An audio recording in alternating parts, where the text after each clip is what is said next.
법무부 장관입니다. 대한민국 정부를 대표하여 국회의원 이재명에 대한 체포 동의 요청의 이유를 말씀드리겠습니다. 범죄 사실의 요지를 말씀드리겠습니다. 백현동 개발사업 관련 특경법 배임 혐의는 정진상과 공모하여 2014년부터 17년 사이에 국토계획법에 따른 도시기본계획상 R&D 부지로 정해져서 아파트 건설이 불가능하고 민간이 아닌 공영개발 대상이었던 백현동 부지의 개발 사업에 대해서 자신의 선거 민섭의 청탁을 받고 아파트를 건설할 수 있도록 용도지역을 자연녹지지역에서 준주거지역으로 4단계 수직 상향해주고 성남도시개발공사를 완전히 배제하여 김인섭 측 민간업자 정바울이 단독으로 사업을 진행하게 해주고 용도지역 변경의 조건이었던 임대주택 공급의 비율 100%마저 10%로 대폭 축소해주고 기부 체납의 대상이었던 357억 원 상당 건물을 가치가 떨어지는 토지로 바꿔주고 산지관리법을 위반해서 50m 높이 산지를 수직절개하고 옹벽을 설치해서 아파트 5개 동을 더 지을 수 있게 해주는 등 다수의 불법 특혜를 제공함으로써 김인섭 측의 정바울은 1,356억 원 상당의 이익을 취득했고 김인섭은 정바울로부터 이재명 시장에 대한 청탁의 대가로 77억 원을 실제로 수수했으며 공사가 사업에 참여했을 경우에 얻을 수 있었던 최소 확정 이익 200억 원을 받지 못하게 돼서 공사에 최소 200억 원 상당의 손해를 가했다는 겁니다. 검사 사칭 공직선거법 위반 사건 관련 위증교사 혐의는 자신의 검사 사칭 관련 공직선거법 위반 사건의 재판이 진행 중이던 2018년 김병량 전 성남시장의 수행비서였던 김진성이 당시 내용을 알지 못한다고 분명히 말했음에도 불구하고 직접 여러 차례 전화로 김진성에게 자신이 원하는 대로 허위 증언해달라고 요구하여 김진성으로 하여금 2019년 2월 성남지원법정에서 사실과 달리 검사 사칭 수사 당시 전 성남시장 김병량과 KBS 간에 최초로 PD에 대한 고소는 취소하고 이재명 의원만 주범으로 몰기로 하는 협의가 있었다는 취지로 허위 증언을 하도록 위증을 교사했다는 겁니다. 불법 대북 송금 사건 관련 뇌물 외국환 거래법 위반 혐의는 경기도 평화부지사 이화영 등과 공모하여 2019년 경기도가 북한에 약속한 500만 달러 상당의 황해도 스마트팜 사업 지원을 UN 대북 제재로 인해서 이행하지 못하게 되고 북한이 이재명 지사 방북을 허락하는 조건으로 뒷돈으로서 요구하는 300만 달러의 불법 방북 비용을 지급할 방법이 없게 되자 쌍방울 회장 김성태로부터 경기도가 쌍방울과 함께 대북 사업을 추진하면서 독점적 사업 기회 제공 및 기금 지원 등을 해달라 경기도지사와 함께 동행 방북을 추진해 달라는 부정한 청탁을 받아주는 대신에 이와 같이 북한에 줄 불법 자금을 대납해달라고 요구하여 김성태로 하여금 사채 시장 등에서 마련한 800만 달러를 정부 허가 없이 소위 환치기 수법이나 직원 수십 명을 동원해서 책이나 화장품 케이스 등에 숨겨서 중국으로 밀반출시키는 수법 등으로 북한 인사에게 전달하게 했다는 겁니다. 이제 각각의 혐의에 대해 설명드리겠습니다. 먼저 성남시에서 일어난 전형적 지역 토착 비리 혐의인 백현동 개발 범죄 혐의입니다. 이 시장 측과 김인섭의 유착 관계에 대해서 먼저 말씀드리겠습니다. 이재명 의원과 정진상의 분신과 같은 관계에 대해서는 모두 잘 아시리라 생각합니다. 김인섭은 성남을 중심으로 선거에 개입해온 선거 브로커로서 2006년에 정계에 입문한 이 의원의 성남시장 선거에서 선대본부장을 맡아서 이재명 캠프를 총괄했고 2010년 및 2014년 성남시장 선거에서 사비로 여론조사를 실시, 선거사무소 마련, 선거 전략 수립, 후원금 마련 등 이재명의 당선을 도운 핵심 인물이었습니다. 이 의원과 정진상은 연배가 높은 김인섭을 형님으로 호칭해왔고 성남시장 재선 이후에는 이 사건 개발사업 관련 청탁이 들어오자 보답을 해야 하는 공생관계였습니다. 또한 그런 이재명 시장과의 특수관계 때문에 김인섭은 이재명 성남시의 외부 실세로서 공무원들의 인사와 각종 인허가에 개입하는 성남시의 로비스트, 인허가 해결사, 허가방 등으로 알려진 인물이었습니다. 김인섭은 정바울에게 이재명 시장 측에 대한 청탁의 대가로 거액을 요구했고 그 중에 절반은 두 사람, 즉 이재명 시장과 정진상의 몫이라고 했습니다. 불법 특혜 제공으로 민간업자에게 거액의 이익을 가져다주고 로비를 맡은 측근이 그 대가로 수십억을 취득하게 해서 이를 향후 선거 정치 자금으로 삼으려 한 것이 이 사건 범행의 동기입니다. 불법 청탁의 전달과 각종 불법 특혜 제공 경위에 대해서 설명드리겠습니다. 백현동 부지에 대해서는 이재명 시장이 재임 중이던 2014년에 수립한 성남 도시 기본 계획에서 주거 용도로서의 개발을 전면 금지하고 공익을 위해서 R&D 용도로 개발할 것과 민간이 아닌 공영 개발 방식으로 진행할 것을 명확히 규정하고 있었고, 더구나 이 시장은 주거 용도 개발이 절대 불가하다는 입장을 언론과 자신의 SNS 등에 여러 차례 반복해서 강력히 표명했고, 같은 취지에 선거 공약까지 내세워서 2014년 6월에 성남시장에 재선되기까지 했습니다. 그렇기 때문에 정바울 등의 민간업자가 백현동 개발에 참여해서 큰 수익을 낼 가능성 자체가 당시 원천적으로 차단돼 있던 겁니다. 그런데 바로 이재명 시장과 특수관계인 김인섭이 개입하면서 아무 이유 없이 이재명 시장의 입장이 180도 돌변했고, 김인섭이 이 시장 측에 청탁한 그대로 인허가 등의 불법 특혜가 모두 현실화됐습니다.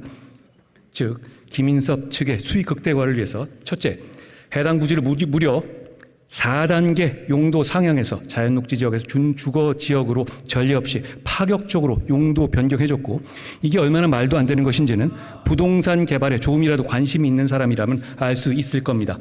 둘째, 정해진 공영개발은 고사하고 성남 시민의 개발 이익 확보 수단인 공사를 아무 이유 없이 사업에서 완전히 배제해줬으며, 셋째, 기부 체납 대상 중에서 357억 원 상당의 R&D 건물을 개발 가능성도 없고 경제 가치도 낮은 정바울 소유의 토지로 교체해줘서 기부 체납 의무도 비정상적으로 축소해줬고, 넷째, 임대주택 1만 호 공급이 이재명 시장의 재선 공약이었음에도 임대주택의 비율을 100%에서 10%로 축소해줬으며, 다섯째, 분양 세대주를 늘려주기 위해서 산지관리법에서 금지하고 있던 말도 안 되는 옹벽 설치를 불법적으로 허가해 줬습니다.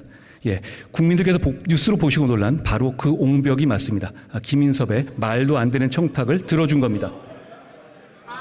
성남시의 일부 담당 공무원들은 명확히 정해진 기존의 계획에 어긋난다는 이유로 반대했지만 이재명 시장의 뜻이란 이유로 묵살되었고, 이재명 시장으로부터의 인사 불이익을 우려한 나머지 인사 비용을 잘 봐주라는 정진상 지시에 따라서 김인섭 측에 유리하도록 업무를 위법 부당하게 처리했습니다.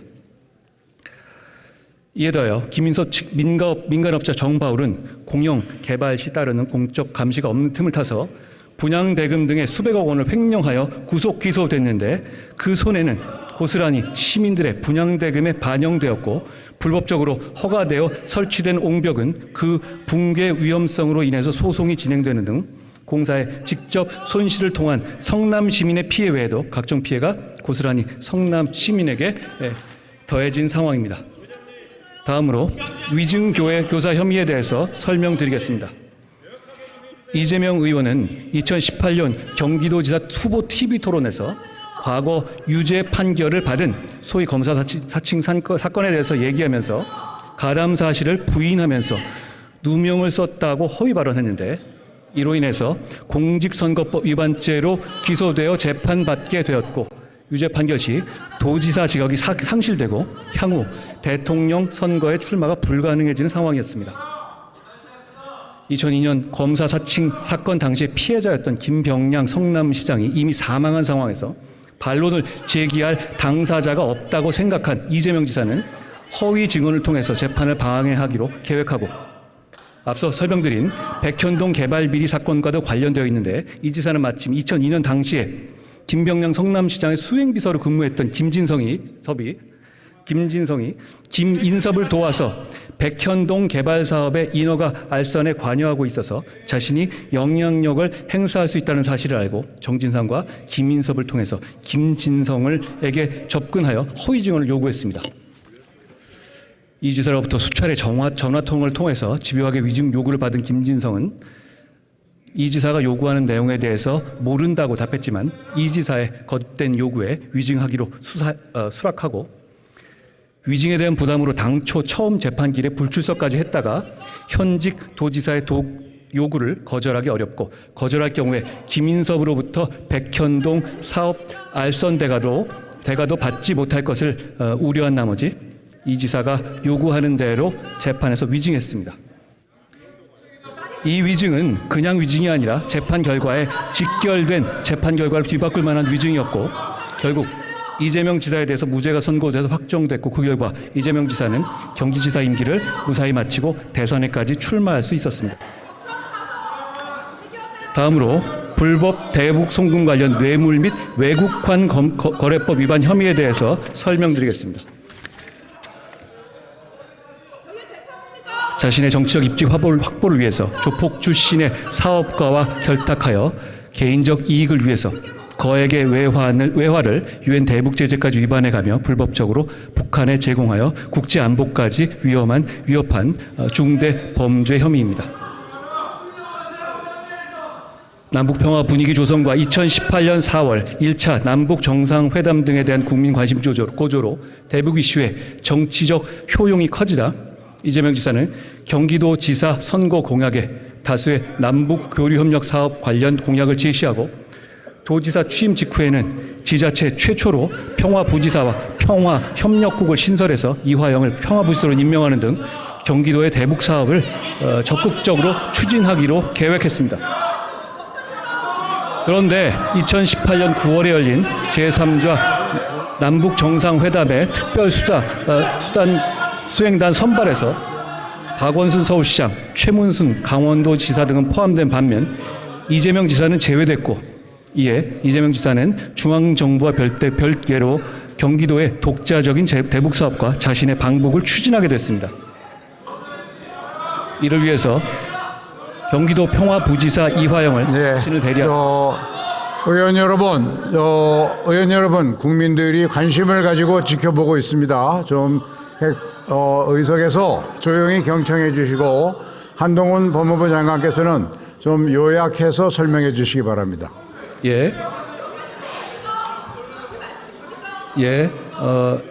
자.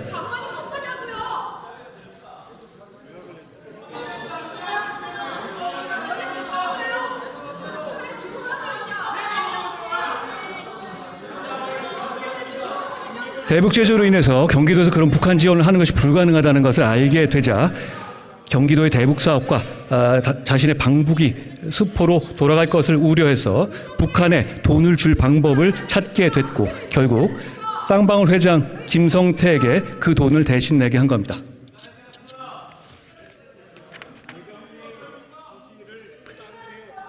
자, 결국 그 요구에 따라서 김성태는 한국에서 다양한 불법적 방식으로 환치기를 하거나 중국으로 밀반출한 합계 800만 달러를 실제로 북한에 전달했습니다.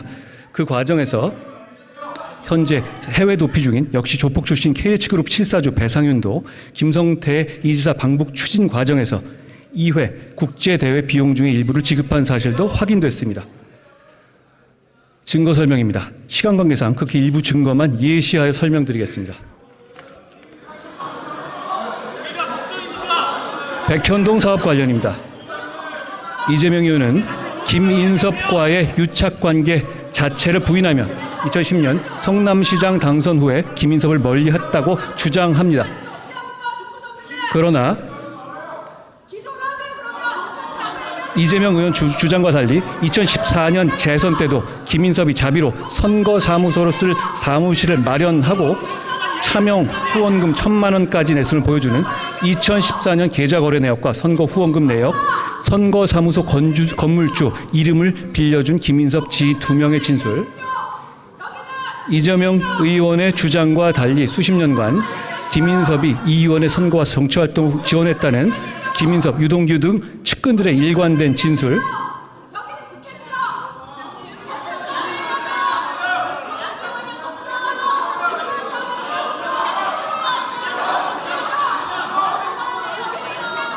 네, 의원 여러분 다시 한번 말씀드리겠습니다. 많은 국민들이 관심을 가지고 지켜보고 있는 안건입니다. 국회법에 따라서 법무장관이 제안 설명을 하게 되어 있습니다. 법무장관은 좀 요약해서 설명해 주시고 지금 중요한 부분이니까 의원님들은 경청하실 의무가 있습니다. 좀 조용히 들어주십시오. 의장으로부터 발언권을 받지 말고 의석에서 소리 지르는 행위 제발 좀 그만하십시오. 국민이 지켜보고 있습니다.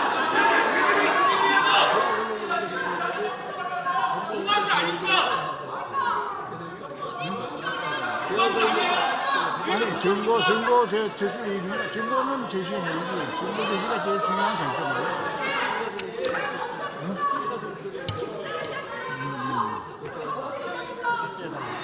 자, 법무장관 이제 짧게 요약해서 맞춰주시기 바랍니다.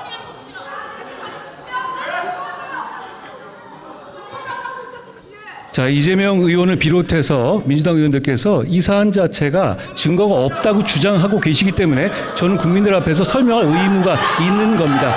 그 부분에 대해서 설명하는 것을 듣기 싫으시다면 그것은 내용을 알지 못하고 그냥 판단하겠다는 얘기밖에 되지 않겠습니까? 저는 국무위원으로서 여기서 그 내용을 설명할 임무가 있습니다. 그 임무를 다하겠습니다.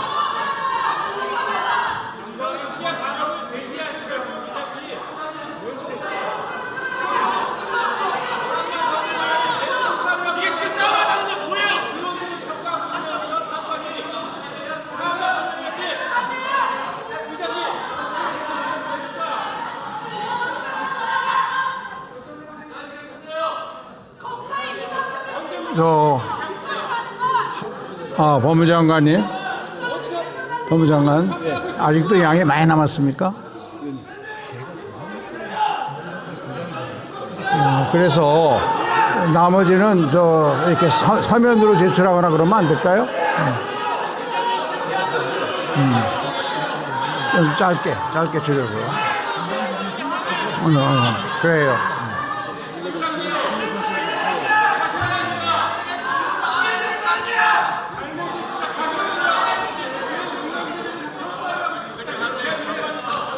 자, 말씀드리겠습니다. 자, 의원님들, 법무장관이 요약해서 설명하기로 했으니까 잠시 경청해 주십시오.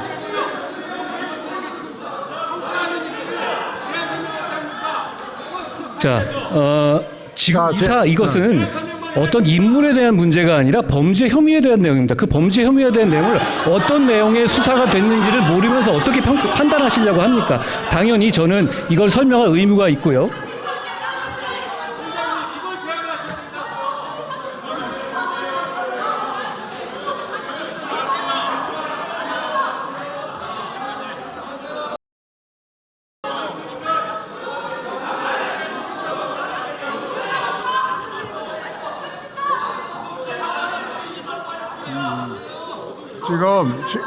지금 의원 여러분, 지금 의석에 앉아 계신 의원님들과 법무장관이 토론하는 자리는 아닙니다. 국회법에 의해서 제안 설명을 할 의무와 또 책임이 법무장관에게 있어서 그걸 듣는 순간이고요. 법무장관은 이것이 피의사실 공표나 이런 쪽으로 연결될 수도 있기 때문에 요약해서 설명해 주시기 바랍니다.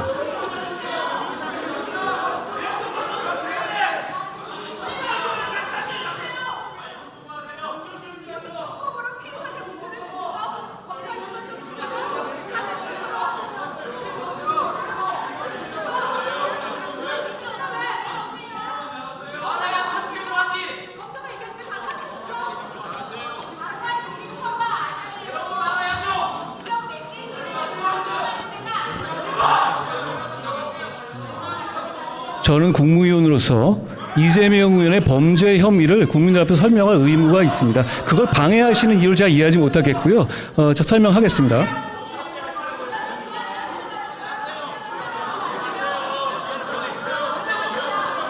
자,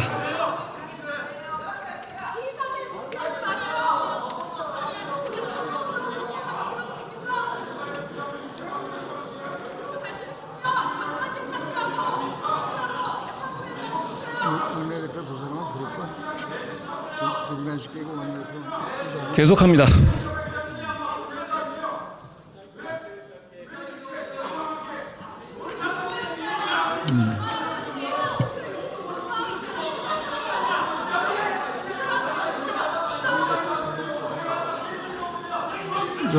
법무장관 잠시 중단해 주시고요. 교섭단체 원내대표님 앞으로 좀 나와주시기 바랍니다.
자, 그럼 그렇게 하겠습니다.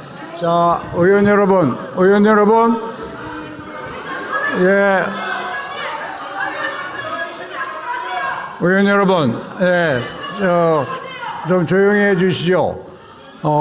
잘 아시는 것처럼 이 불체포 특권에 관한 제안 설명은 국회법상 법무부 장관이 국회에서 설명하게 되어 있습니다. 지금 제안 설명을 하는 자리입니다. 그런데 교섭단체별로 이 제안 설명이 지나치게 한쪽 주장을 일방적으로 해서 그동안의 관행에 맞지 않고 이렇게 되면 잘못하면 피의사실 공표 문제와 연결될 수 있으니까 그래서 의석에서 여러 의원님들이 이의를 제기하고 있습니다. 이런 점을 고려해서 이렇게 해주시죠. 법무부 장관께서는 최대한 지금도 이미 시간이 많이 경과됐으니까 국회라는 건 그동안의 관행도 있으니까 좀 요약해서 설명해 주시고 가급적 빨리 끝내 주셨으면 좋겠습니다. 그 피의사실 공표 문제가 거론되고 있다는 것을 염두에 두시고 늦어도 5분을 넘지 않도록 해 주시기 바랍니다. 그렇게 하십시오. 네, 알겠습니다. 네, 의원 여러분, 법무장관이 최대한 요약 짧게 얘기하기로 약속을 했으니까 그 대신 여러분 제발 좀 의석에서는 조용히 경청해 주시기 바랍니다. 네, 자, 경청해 주시고 법무부 장관 다시 계속해 주십시오. 예. 자, 제가 준비해 온 내용은 범죄 혐의 내용을 설명하는 것과 이 범죄 혐의를 뒷받침하는 상세한 증거 내용들의 일부였습니다. 그런데 지금 민주당에서 이 부분에 대해서 제가 말하는 것을 막고 계시고 그렇죠. 정상적인 진행이 안 되고 있는 상황이니까 그 부분은 저희가 이후에 서면으로 제공해 드리기로 하고 제가 마지막 부분에 체포의 필요성에 대해서만 말씀드리고 마치겠습니다. 마지막으로 체포 동의의 필요성에 대해서 말씀드리겠습니다.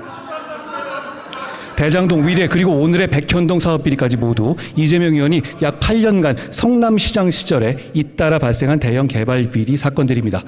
지방자치 권력을 남용해서 자신의 측근들이나 유착된 민간업자들에게 특혜를 제공하고 천문학적 이익을 주는 범행의 방식이 대동소이합니다. 하위 실무자들에 대한 책임 전가 등 행태와 허위 증거 작출 등의 대응 방식도 매우 유사하며 이러한 갖가지 사법 방해 행위들의 최대 수혜자는 이재명 의원이었습니다. 한 번은 우연일 수 있지만 이재명 의원 범죄 혐의들은 동일한 범행과 동일한 사법 방해 행태가 반복되고 있습니다. 이 사건은 다수의 관련자가 조직적으로 관여한 범죄로서 이 의원의 정치적 지위와 지금까지의 수사 과정 등을 고려하면 공범들이나 참고인들에 대한 회유와 압박을 통한 증거인멸의 염려가 큽니다. 백현동 사건 관련해서 이재명 의원은 국토비 협박 등으로 용도 지역 변경을 허가해 줄 수밖에 없었다는 등 사회 급조한 허위 사실관계를 주장하면서 사건 관련자들에게 가이드라인을 제시한 바 있고 바로 그 내용의 공직선거법 위반 허위사실 공표죄로 재판을 받고 있습니다. 게다가 공직선거법 위반으로 기소되자 본인이 직접 또는 전영수 비서실장 등을 동원하여 백현동 사건의 용도 지역 변경 등 업무를 담당했던 공무원들에게 마치 국토부에서 용도 지역 변경을 협박했던 것처럼 진술해달라고 집요하게 회유 또는 압박했던 사실도 드러났습니다. 이는 이재명 의원이 김진성에게 위증교사를 했던 것과 거의 같은 방식이었습니다.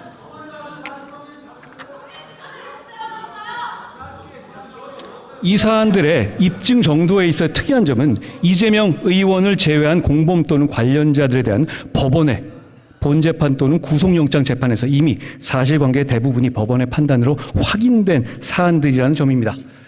백현동 사건에서 김인석과 정바울은 이미 법원 심사를 거쳐서 구속됐고 대북송금 사건에서 이화영과 김성태, 쌍방울 부회장 방용철과 경기도 평화협력국장 신명섭, 아태업 회장 안부수 모두 법원의 심사를 거쳐서 구속됐습니다. 김진성은 처음에 이 의원 위증교사에 대해서 부인하다가 법원의 구속영장 신문 이후부터 범죄 사실을 털어놨습니다. 실제로 대장동 위례 사건부터 오늘 이 사건까지 이재명 의원이 공범이나 관련자로서 법원 심사를 거쳐서 구속된 사람이 총 21명이나 되고 불구속 기소된 사람은 더 많습니다. 이러한 대규모 비리 혐의 정점은 이 의원이고 이 의원이 빠지면 이미 구속된 실무자들의 범죄 사실은 성립 자체가 말이 안 되는 구조입니다. 예를 들어서 김인섭은 이재명 시장에 청탁하는 대가로 77억 받은 혐의로 구속됐고 자백했습니다. 상식적으로 이런 범죄 혐의들의 정점이자 최대 수혜자인 이 의원을 빼고 실무자급만 모두 구속되어 있는 것도 형평에 맞지 않습니다. 다들 아시다시피 이재명 의원 변명은 매번 자기는 몰랐고 이 사람들이 다 알아서 한 것이라는 겁니다. 그게 아니라는 증거들도 말씀드린 대로 많지만 상식적으로 그게 가능하겠습니까? 예를 들어서 평화부지선은 북한 이슈를 다루기 위해서 원래 없던 자리를 이재명 지사가 만든 자리인데 그런 평화부지사가 북한과의 교섭을 자기 몰래 했다는 이재명 의원의 주장은 비상식적입니다. 현 정부의 출범 이후 지금까지 체포 동의 요청에 대한 국회 표결이 5번 있었습니다. 그중 국민의힘 하영재 의원권만 가결됐고 나머지 건들은 모두 부결됐습니다. 그때마다 민주당은 부결한 이유를 한결같이 검찰의 조작이고 부당한 영장 청구이기 때문에 부결한 것이라고 했습니다. 그런데 돈봉투 사건의 체포 동의안 부결 당시 검찰의 조작이라던 윤관석 의원은 며칠 전 공개법정에서 돈봉투 20개를 수수한 사실을 자백했습니다. 본인도 다 털어놓은 마당에 아직까지도 검찰의 조작이고 부당한 영장이었다고 말씀하실 분은 이제는 없을 거라고 생각합니다. 그런데 이제 이 사건에 대해서 이재명 의원은 검찰의 조작이라는 똑같은 말을 하고 있습니다. 2달 전인 7월 18일 이재명 의원이 속한 민주당 의원 168명 전원은 불체포 특권의 포기를 결의했습니다. 석 달 전인 지난 6월 19일 이재명 의원은 바로 이 자리에서 저에 대한 정치 수사에 대해서 불체포 권리를 포기하겠습니다라고 국민들께 자발적으로 약속했습니다. 여기 계신 민주당 의원님들도 이재명 의원이 임명한 혁신위도 그 약속을 높이 평가했습니다. 누가 억지로 시킨 약속도 아니었습니다. 심지어 조작 수사라고 해도 불체포 특권을 포기하겠다며 정당한 수사니 뭐니 하는 부가 조건을 달지도 않겠다고 스스로 명시적으로 약속한 것이어서 다른 해석의 여지도 없습니다. 지금은 주권자인 국민들께 한 약속을 지킬 때입니다. 고맙습니다. 네. 네. 한동훈 법무장관 수고하셨습니다. 네, 그러면 이 안건을 국회법 제112조 제5항에 따라 무기명 투표 방식으로 표결